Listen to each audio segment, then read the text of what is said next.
Most people who struggle in retirement didn't do anything reckless. They didn't quit without a plan, they didn't gamble their savings, and they didn't blow money on luxury. They did something far more common. They built a retirement plan that worked on paper, but didn't survive contact with real life. And the reason almost always comes down to one spending category that almost no one tracks correctly. It's not your groceries, it's not rent, it's not Netflix, it's not your daily coffee. It's the category that doesn't show up every month, but eventually shows up in a way that you can't ignore. In video 1, we talked about why early retirement feels fragile after income stops. In video 2, we showed how permanent decisions like Social Security timing quietly shape decades.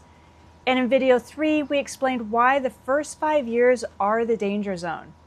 And this video explains why so many good plans start to crack during that window. Not because people overspend, but because they didn't build for irregular reality. Quick context, we're in our first months of early retirement and we're doing some travel. So our filming location looks a little different right now, and you might hear some extra noises from the birds or scooters that are driving by. But the decisions that we're talking about today apply whether you're at home or on the road. If your budget looks calm, this is probably why. Because when people retire, most of them bring their old budgeting mindset with them. They look at their housing, food, utilities, insurance, and transportation. They add it up and they get a number. They compare it to their portfolio. It feels responsible, it feels disciplined. It also quietly hides the biggest risk, because retirement spending does not behave monthly. It behaves lumpy. Some months look cheap, other months contain years of spending all at once. A budget that only sees months is blind to that reality, and blind plans feel safe until they aren't. This is where 40% of your real spending lives. The Bureau of Labor Statistics tracks how retirees actually spend money. So when you look past the neat monthly categories, something jumps out. Roughly 35 to 40% of retirees' spending happens in categories that do not repeat monthly. They include things like healthcare and dental, home repairs and maintenance, appliances, vehicles, technology, family support, travel, and major replacements. These costs don't show up like groceries. They come in waves, and they hit without warning. They are exactly the expenses that most budgets ignore. This is why your plan feels fine right before it doesn't. When you're working, these expenses are annoying. When you're retired, they are destabilizing. A $6,000 dental bill, a $9,000 Medicare out-of-pocket max, a $12,000 high-vac system, a $25,000 car. None of these are unusual. They just don't happen on schedule, so they force withdrawals. And withdrawals during the wrong market conditions permanently damages plans.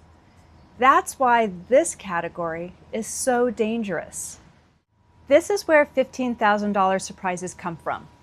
According to the Kaiser Family Foundation, people in their early 60s often face things like deductibles between $2,000 and $5,000, or out-of-pocket maximums near $9,000 per person. So that means a retired couple can easily face $10,000 to $18,000 swings in healthcare costs in a single year, even without anything catastrophic happening.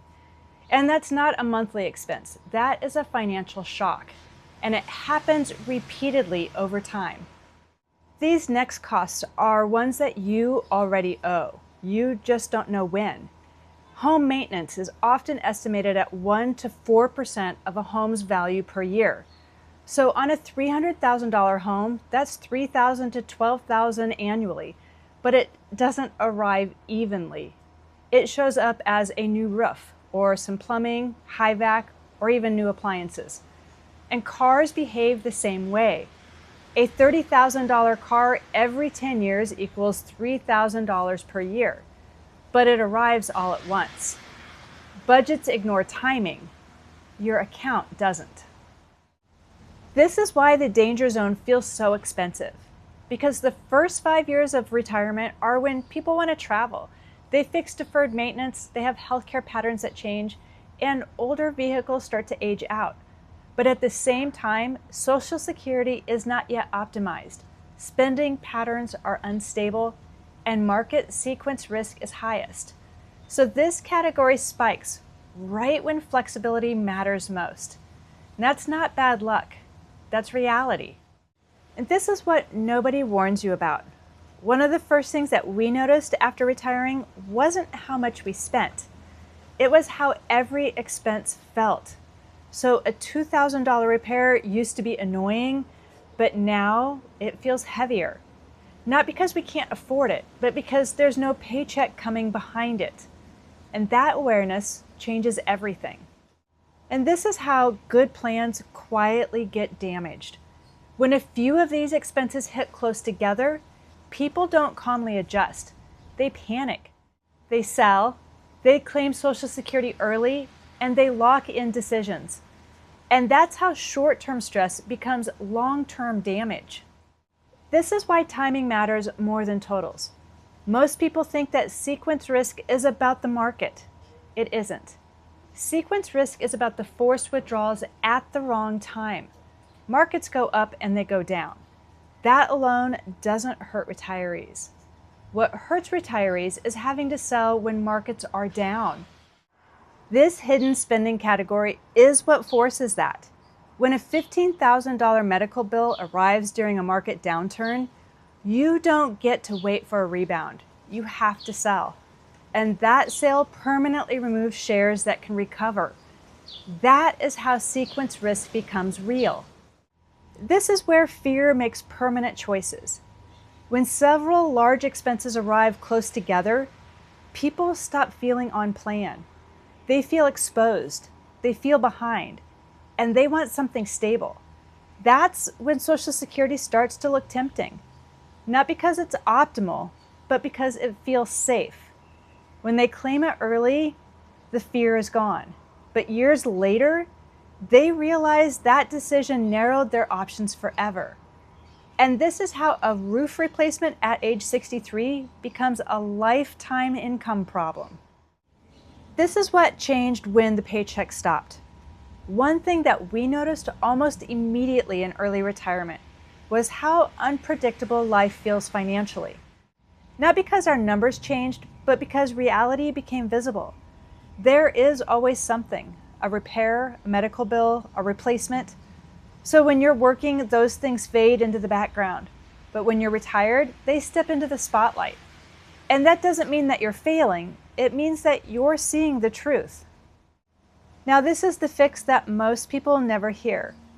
You don't put this category in a monthly budget. You fund it with buffers. Think of it as like a healthcare shock fund, a maintenance fund, a replacement fund, a family support fund, and a travel fund. This money should live in cash, money market funds, short-term bonds, or low volatility assets, not stocks. This way, when life happens, you don't have to sell your future to pay for your present. This is what creates real safety. Many planners suggest 2 to 3 years of core spending in stable assets for early retirees. Now, that's not an overreaction, that's protection. That buffer allows you to ride out market downturns, to delay Social Security, absorb healthcare surprises, and make calm decisions. It is the difference between reacting and responding. And this is what peace of mind actually is. When you know that you can handle a $20,000 surprise, something shifts. You stop flinching at headlines. You stop second-guessing every purchase. You stop feeling trapped. That peace is not about how much you have. It's about how much liquidity you have. When we put this all together, video 1 showed where pressure comes from. Video 2 showed how permanent decisions amplify it. And video 3 showed when it matters most. And this video shows what triggers the panic, the unpredictable, lumpy expenses. Control this category, and early retirement becomes stable. Ignore it, and even good plans feel fragile. So if you take anything from this video today, let it be this. This is not about living cheaply. It's about being prepared for irregular reality. And that's what keeps plans alive. In the next video, we're going to talk about early retirement travel costs, not as a lifestyle choice, but as a financial stress test. When done right, travel is harmless. When done wrong, it quietly destroys your plans. And if this has helped, please like the video, subscribe, and leave a comment. It really helps the channel get the message to the people who need it the most. Thanks for watching, and I'll see you in the next video.